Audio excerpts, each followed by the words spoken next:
कन्यादान एक आंसू भरी कहानी। रामू जी के दो बच्चे थे, नेहा और सागर। सागर बड़ा था और नेहा छोटी थी। दोनों ही पढ़ाई में बहुत होशियार थे। रामू और नेहा की माँ लता नेहा को लेकर बहुत चिंतित थे, क्योंकि नेहा ने अपनी शिक्षा पूरी कर ली थी। अब उसके लिए एक बेहतर रिश्ता खोजना था। एक दिन उनके करीबी रिश्तेदार का बेटा दीपक शादी में नेहा का हाथ मांगने के लिए उनके घर आया। दीपक को सभी पसंद करते थे। वह दिखने में अच्छा था और एक अच्छी कंपनी में कार्यरत था। दीपक के परिवार को भी नेहा पसंद थी। फिर इन सब के बाद शादी की तारीख तय हो गई।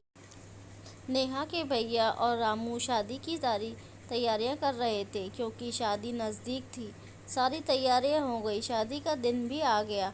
सागर नेहा का हाथ पकड़कर मंडप में ले आया। नेहा सुंदर गुड़िया सी दिख रही थी। सुंदर नाक, आँखें, रंग गोरा, लंबी लंबी चोटी। नेहा दिखने में बहुत खूबसूरत थी। सागर नेहा को मंडप में ले आया और पंडित ने नेहा को कन्यादान के लिए हाथ आगे करने को कहा और उसका हाथ कांपने लगा। जिस पिता ने इस हाथ को पकड़कर दुनिया में चलना सिखाया, वही आज उसका हाथ किसी और पुरुष के हाथ में देने जा रहे थे। अपनी उस बेटी के बिना अपना बाकी का जीवन बिताना, यह विचार ही उनके लिए काफ़ी। पिता ने उसका हाथ पकड़ लिया और उसके होने वाले पति ने नीचे से उसके हाथ को सहारा दिया। कन्यादान की रस्म शुरू हुई। हाथों से पानी की एक एक बूंद गिरने के साथ पिता की आंखों से भी बूंद बूंद आंसू गिर रहे थे। अपने कलेजे का टुकड़ा दान करते समय क्या अवस्था होती है, तब वह रामू ने जाना। वह रस्म खत्म हुई। पंडित जी ने लता और रामू के हाथ में दियों से भरा पर्दा दिया।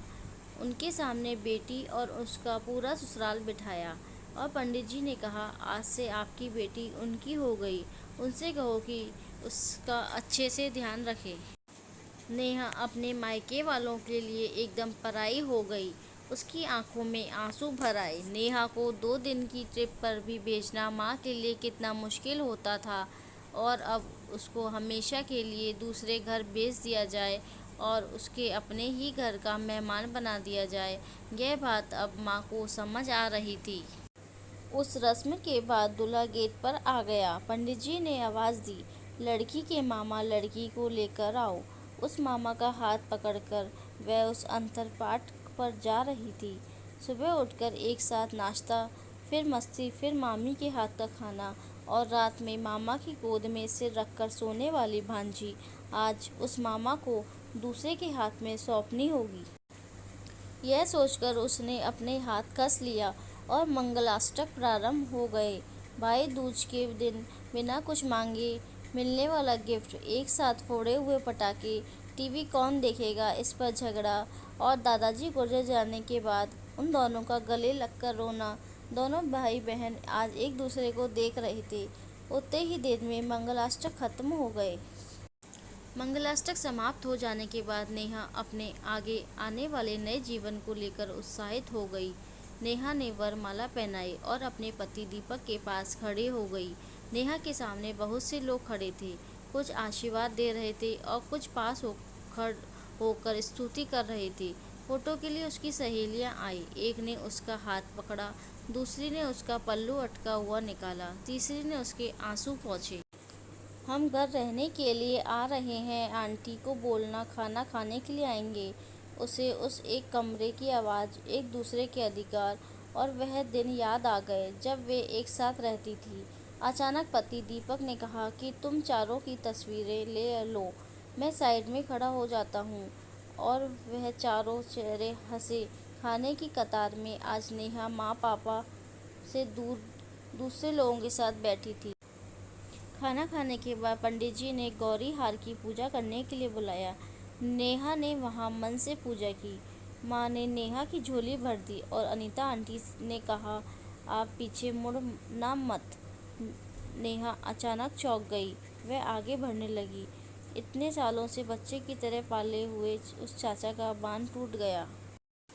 स्कूल से घर वापस आने में देर हो जाने पर अस्वस्थ होने वाले वह चाचा जी जन्मदिन पर 5-6 फ्रॉक उसके आगे लाकर रखने वाले चाचा जी, मैं नहीं आने वाली, आज घर में चाची के पास रहूंगी कहकर रोने वाली वह आज हमेशा के लिए दूर चली जाएगी।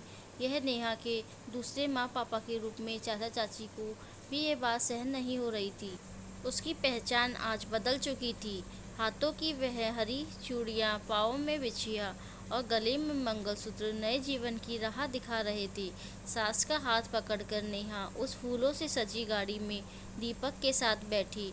उस गाड़ी में खुशी थी और उस गाड़ी के बाहर खड़े लोग, सभी लोग आंखों में आंसू लिए उसे अलविदा कर रहे थे। नेहा बोली, मम्मी पापा आती हूँ मैं, बहुत मुश्किल होता है अपना कलेजा, अपना दिल अपने ही हाथों से बाहर निकालकर पराए हाथों में सौंपना। और वह अपने कलेजे को, अपने दिल को खुद के दिल से लगा कर रखेगा। फिर भी हर माता पिता उस मुश्किल काम का सपना देखते हैं लड़की के जन्म के बाद से। दोस्तों, आपको ये कहानी कैसी लगी प्लीज़ कमेंट करके ज़रूर बताइएगा। और ऐसी इंटरेस्टिंग स्टोरी सुनने के लिए प्लीज़ मेरे चैनल को सब्सक्राइब कर लीजिए। Thank you.